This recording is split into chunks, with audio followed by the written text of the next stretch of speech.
اس کے دانت میں شدید درد تھا۔ میرے ایک دوست نے مجھ سے پوچھا کیا ہمیں اس کی عیادت کے لیے جانا چاہیے؟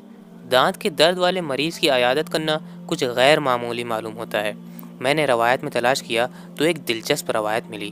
پیغمبر اسلام صلی اللہ علیہ وآلہ وسلم نے فرمایا، دانت کے درد والے مریض، آنکھ کے درد والے مریض اور پھوڑے کے مریض کی عیادت کی ضرورت نہیں ہے۔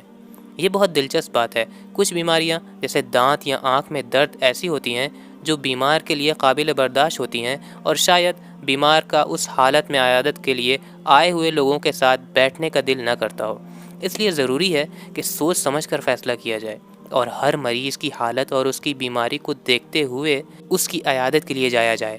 محض کسی کے بیمار ہونے کو مریض کی عیادت کا لائسنس نہ سمجھا جائے۔